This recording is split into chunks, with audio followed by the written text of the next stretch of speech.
हॉटेलमधनं video. हे मागे गुप्तकाशी. आज आमचं इकडचा शेवटचा स्टे आहे आणि आत्ता जाताना इथे विश्वनाथ मंदिर आहे, तिकडे जातो आणि मग चोपटाला जायचं. चोपटालून अजून एक ट्रेक आहे तुंगनाथ, शिवमंदिरच आहे, तर तिकडे जायचा प्लॅन आहे तुंगनाथला आणि मग चोपटाला राहायचं. बघू कसा आजचा दिवस. हे गुप्तकाशीचं विश्वनाथ मंदिर.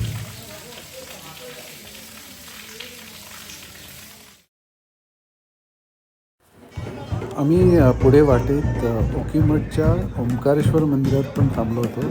तर हे ते मंदिर आहे. इथे जेव्हा 6 महिने केदारनाथचं मंदिर बंद असतं तेव्हा तिकडची मूर्ती इथे आणून इथे त्याची पूजा केली जाते, म्हणजे विंटरमध्ये. आणि आता एनिवे इथे ओंकारेश्वर मंदिर आहेच, तर आम्ही इथे गेलो होतो. मस्त मंदिर आहे, शांत आणि खूप मजा आली.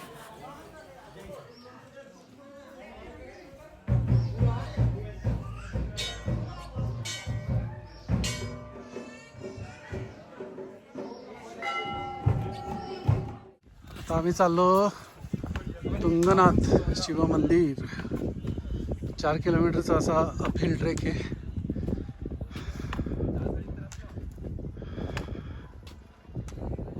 बघूया किती वेळ लागतो. आणि तुंगनाथ आहे 3900 मीटर, सर्वात उंच शिवमंदिर आहे, केदारनाथपेक्षा उंच. इथे गर्दी जास्त नसते कारण 4 धामांमधलं नाही आहे, जास्त करून उत्साही लोक, पण पंचलिंगामधलं आहे. ते रोडोडेंड्रॉनचे पिंक कलरची फ्लॉवर पहिल्यांदाच दिसली, नाही तर नॉर्मली लाल कलरचे असतात.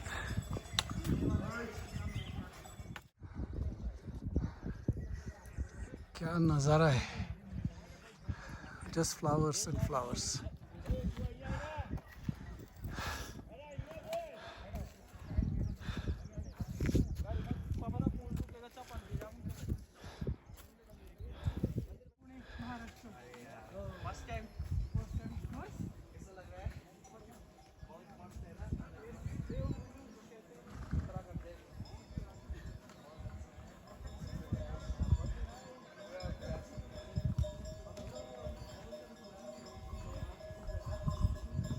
आता ट्रॅक करणं सोडून दिलं, पण अप्रतिम.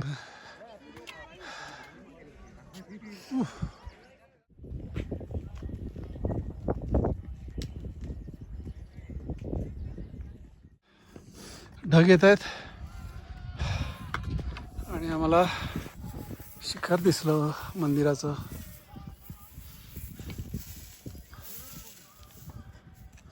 चला, आणि पुढे जे आहे ते चंद्रशिला पोचलो आम्ही. इथे लगेच आता दुकानं सुरू झाली आणि पाऊसही सुरू झाला आहे.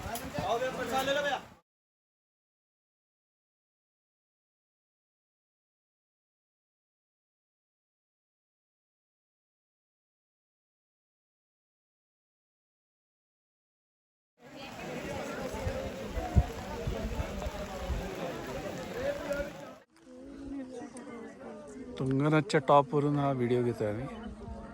पाऊस पडून गेला आहे, गारा पडल्या आहेत, आत्ता थोडं उघडलं आहे. मला वाटतं परत पाऊस पडणार. तुंगनाथचं दर्शन झालेलं आहे दुपारी 2चा सुद्धा. हे सर्वात उंच आहे, केदारनाथपेक्षाही उंच आहे. आणि आम्ही केदारनाथ, तुंगनाथ आणि अजून 3 नाथ आहेत. ते 5पैकी हे तिसरं मानलं जातं, हृदयस्थ. हां, केदारनाथ म्हणजे त्याचं पृष्ठभाग असं काहीतरी सांगितलं. 5पैकी आम्ही 2 बघितले असं म्हणायला हरकत नाही. बरोबर.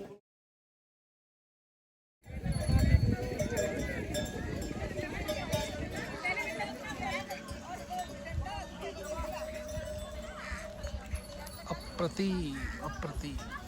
उजवा येऊ द्या.